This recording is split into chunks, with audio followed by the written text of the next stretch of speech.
तो भक्तों, आज मैं सुनाने जा रही हूँ आप लोगों को सकट चौथ माता की कथा। जैसे कि प्राचीन काल से चली आ रही है ये प्रथा। इस प्रथा को सभी माताएं बहुत ही भक्ति भाव से करती हैं। अपने बच्चों की दीर्घ आयु के लिए इस व्रत को सभी माताएं बहनें इस व्रत को रखती हैं। तो चलिए आज मैं सुनाती हूँ आप लोगों को सकट माता की व्रत कथा। बोलो सकट माता की जय, बोलो गौरी गणेश की जय। सकट चौथ व्रत कथा, सकट माता की कथा। तो भक्तों, जैसे कि 6 जनवरी 2026 को ये व्रत पड़ा है, बहुत ही शुभ दिन पड़ा है और बहुत ही बड़ा दिन माना जाता है इसको। तो भक्तों चलिए शुरू करते हैं सकट माता की कथा। एक समय की बात है, एक नगर में 2 देवरानी जेठानी रहती थी। जेठानी बहुत धनवान और अहंकारी थी, जबकि देवरानी निर्धन परंतु परम गणेश भक्त थी। वे गरीब तो जरूर थी, लेकिन गणेश भगवान की बहुत ही प्रिय भक्त थी। देवरानी अपना जीवन यापन करने के लिए जेठानी के घर कामकाज करने जाती थी और उसका पति जंगल से लकड़ियां काट कर लाता था। माघ मास की सकट चौथ आई। देवरानी ने पूरी श्रद्धा के साथ व्रत रखा। सामर्थ्य न होने के कारण उसने थोड़े से तिल और गुड़ से तिलकुट्टा बनाया, यानी कि थोड़ा गुड़ लेकर और थोड़े से तिल को लेकर उसको मिक्स करके और उन्होंने तिलकुट्टा बनाया। पूजा की और कथा सुनी। वह इस आस में जेठानी के घर काम करने गई थी कि रात को वहां से मिलने वाले भोजन और अपने तिलकुट्टे से व्रत का पारण करेगी, लेकिन नियति को कुछ और ही मंजूर था। शाम को जब जेठानी के घर खाना बना तो जेठानी ने यह कहकर उसे भोजन देने से मना कर दिया कि अभी किसी ने खाया नहीं है, तुम सुबह बचा कुचा ले जाना। देवरानी खाली हाथ घर लौटी और घर भूखे और थका हारा पति आस लगाए बैठे था। जब उन्हें पता चला कि आज भोजन में कुछ नहीं मिलेगा तो घर में उदासी छा गई। पति नाराज हुआ और बच्चे रोते हुए सो गए। दुखी देवरानी गणेश जी को याद करते हुए केवल जल पीकर सो गई। आधी रात को सकट माता एक वृद्ध महिला का रूप धरकर उसके सामने आ गई। माता ने भूख लगने के कारण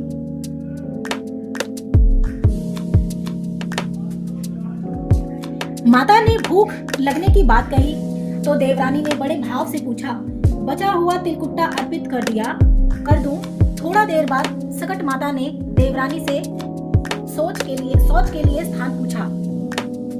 फिर से करियो। माता ने भूख की बात कही।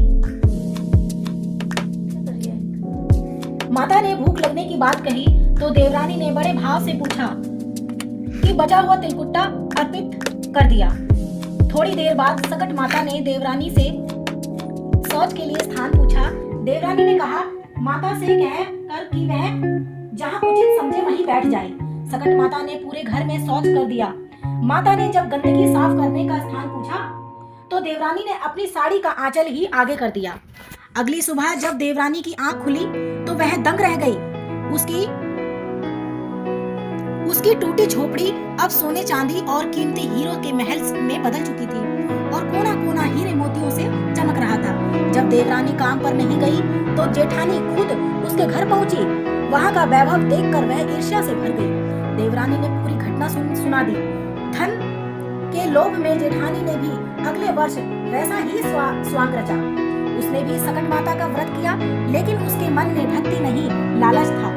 जब माता उसके सपने में आई तो जेठानी ने उन्हें पकवान खाने और आलीशान महल का उपयोग करने को कहा।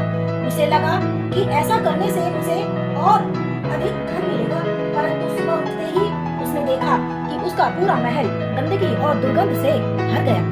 उसे अपनी गलती का एहसास हुआ और उसने समझा कि ईश्वर दिखाने से नहीं बल्कि सच्चे भाव और सरलता से प्रसन्न होते हैं।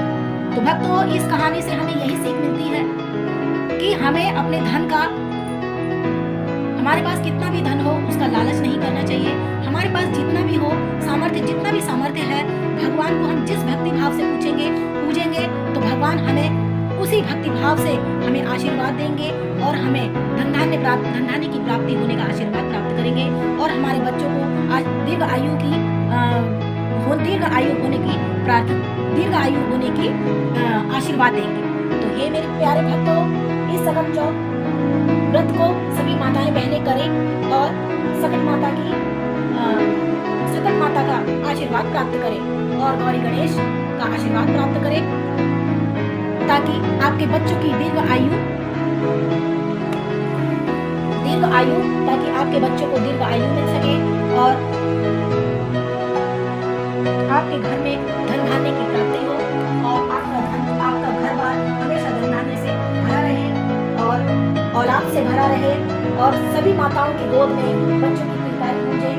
हे माता रानी, आप सभी मेरे भक्तों को, जो भी आपके व्रत करते हैं और जो नहीं करते हैं, सभी को अपना आशीर्वाद प्राप्त देना, अपना आशीर्वाद की प्राप्ति देना और मेरी माता रानी सभी को अपना आशीर्वाद देना और सभी को धन धान्य से पूर्ति होने की का आशीर्वाद देना और सभी को धन धान्य से परिपूर्ण होने का आशीर्वाद देना। बोलो सकट माता की जय, बोलो गौरी गणेश की जय।